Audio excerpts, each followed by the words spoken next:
Panginoong Diyos. Alam niyo po sa Biblia, yung tinatawag na kautusan, kailangan uunawain po natin kung anong kautusan yun. Huwag po natin pagrarangulin. Ngayon, gaya po ng yung aklat ng Matthew 5:17 hanggang 18. Yung kautusan totally ang tinutukoy doon na buo yung sa lumang tipan. Ngayon, kung sasabihin po natin walang inalis doon, di ang Sabato natin ikapitong araw.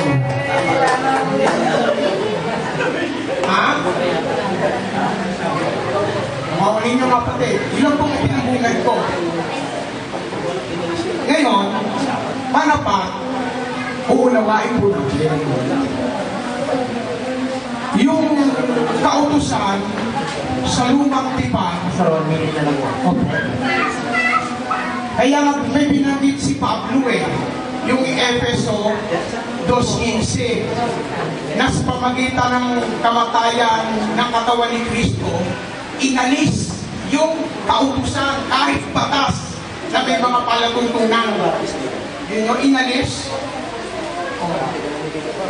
Ngayon, sa atin po, kung kinikilig po natin tayo mga Kristiyano, doon tayo sa kautusan ni Kristo. Doon tayo sa kautusan ni Kristo.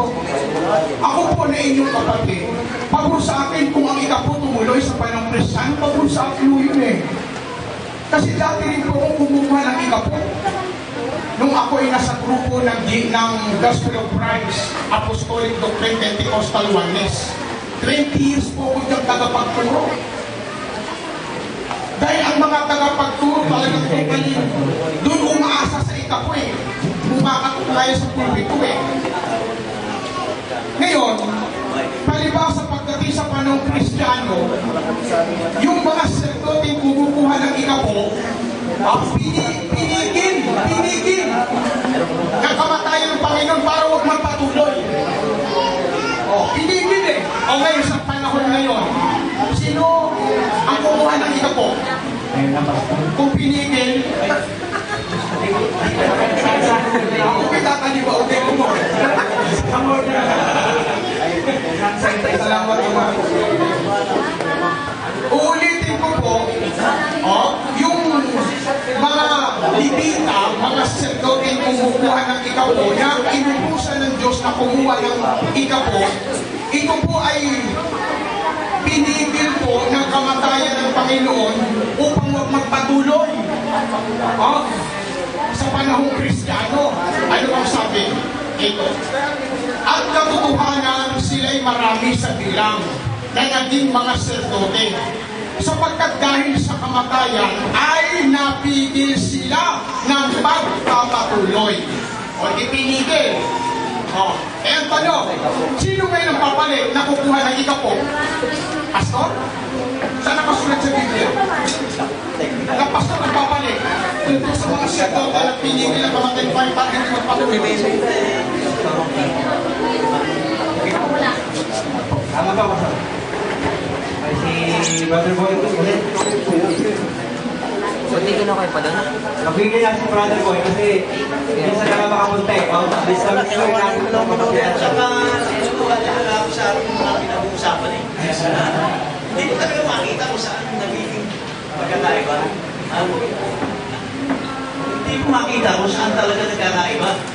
Ang pagkakaalam ko naman, lahat tayo, mahal tayo ng Diyos Hindi naman tayo bibigyan ng profound knowledge kasi, kaya nga hindi pinatawad ng Diyos ang mga anghel dahil eksakto ang pagkakaalam nila sa Diyos.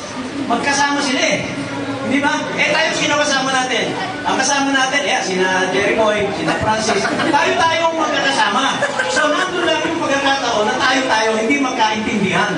Alam mo ba dito sa lugar na ito, ang pinaka-best friend ko? Si Brother Jerry. Pero pinakamatali ko rin kaaway, si Brother Jerry pa rin. Pero hindi kami nagkakagalit. No?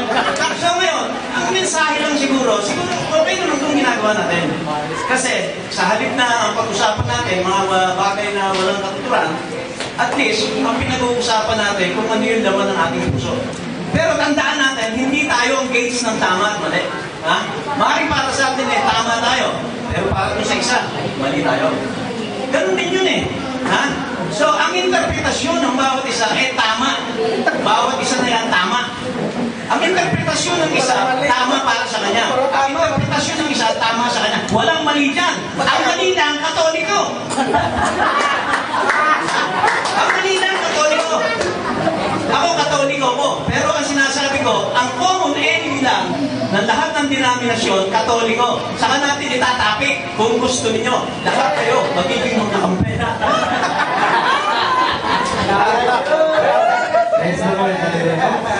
Okay, so siguro no, tatawa ko naman yung mic, assuming no, salo na rin ako no, assuming na, assuming na ang Manaliti Church ay hindi pa naiintindihan yung dalawang mensahe ni Brother Danny, skip muna kami dun sa television. Kasi stepping stone namin. Assuming halimbawa lang, ganun nga no, pero kung maintindihan namin ito, okay, siyempre, ang ibig sabihin, tuloy-tuloy lang po tayo ba? Tuloy-tuloy lang po tayo lahat. Praise the Lord. So, sige pa? Sige. Yung gadget? Gadget? Okay na ba yung gadget? Okay, sige, gadget. Pwede na. Pasok na tayo. Ay, sandali po si Brother Francis. Alam mo, pinumuli kita yung mga magulang ng mga anak ninyo, mahandaan ninyo ng testimony mamaya 6. Pwede tayo mag-gadget ngayon, pero kailangan mag-strike sila kasi pag hindi nyo sila tinututukan, mainip sila, lalabas sila. Ako nyo?